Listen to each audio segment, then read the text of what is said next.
안녕하세요 여러분, 김상범 성형외과의 김상범 원장입니다. 오늘은 성형수술을 성형외과 전문의에게 받아야 하는 이유에 대해서 여러분과 함께 알아보도록 하겠습니다.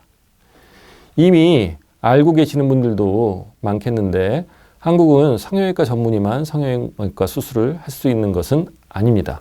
성형외과 전문의가 아닌 산부인과, 소아과, 방사선과, 내과, 마취과, 심지어 전문의 과정을 거치지 않은 일반인도 아무런 문제 없이 성형외과 병원을 개원을 하고 수술을 할 수 있습니다. 이런 병원들도 외형상으로는 성형외과를 표방하기 때문에 일반인으로서는 이를 구분하기가 너무 어렵습니다. 그래서 우리 주변에 성형수술을 받았는데 수술하신 분이 사실은 성형외과 전문의가 아니었다라고 말하는 경우를 흔하게 볼 수 있습니다. 성형외과 전문의가 아닌 의사가 성형외과 병원을 개원하는 것은 전혀 불법이 아닙니다. 그리고 어떤 분들은 전문의가 뭐가 중요하냐, 수술만 잘하면 되지 라고 그렇게 말할 수 있습니다. 물론 성형외과 전문의가 아니더라도 수십 년 이상 경험이 굉장히 많아서 어느 수준 이상으로 수술 결과와 실력을 갖추었다면 굳이 성형외과 면허가 필요하지 않을 수도 있어요.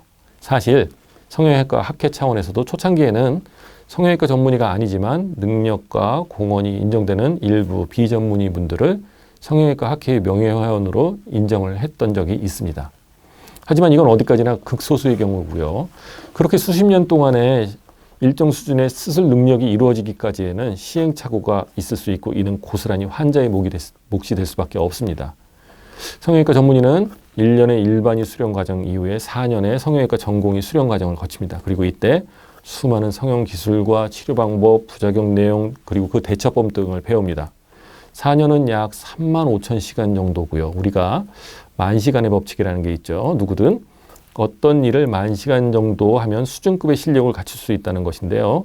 4년의 전공의 과정을 거치면서 하루에 한 3분의 1만 수련을 해도 만시간이 되기 때문에 성형수술을 해도 어느 정도의 큰 문제는 피할 수 있는 실력이 되는 것입니다.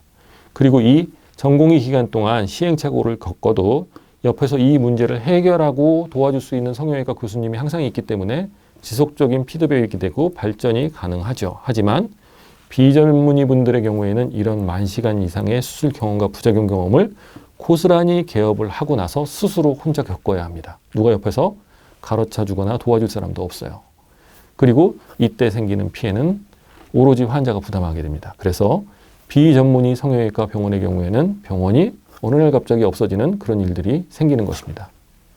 요즘에는 워낙 성형에 대해서 관심이 많아지고 수술에 대한 수요가 많아지다 보니까 놀랍게도 성형외과 개업을 하는 전체 의사 중 진짜 성형외과 전문의는 절반이 되지 않는 실정입니다. 오히려 성형외과 전문의가 아닌 다른 과 의사가 성형수술을 하는 경우가 더 많습니다. 일반인들은 이런 상황들을 잘 모르는데요. 그래서 성형외과 병원을 선택하실 때 수술하시는 의사분이 진짜 성형외과 전문의가 맞는지, 경력도 15년 이상으로 충분한지를 꼭 확인하시는 것이 좋습니다. 경력도 꽤 중요하죠. 그만큼 경험이 풍부한 거니까요. 일반인들은 병원 이름만 보고는 병원의 원장이 성형외과 전문의인지 아닌지를 알기가 정말 어렵습니다. 그래서 나중에 성형외과 전문의와 비전문의를 구별하는 방법을 따로 시간을 내서 알려드리도록 하겠습니다. 오늘 알려드린 내용 참고하셔서 성형외과 병원을 잘 선택하시도록 하시고요. 내용이 도움되셨으면 좋아요와 구독하기 부탁드리겠습니다.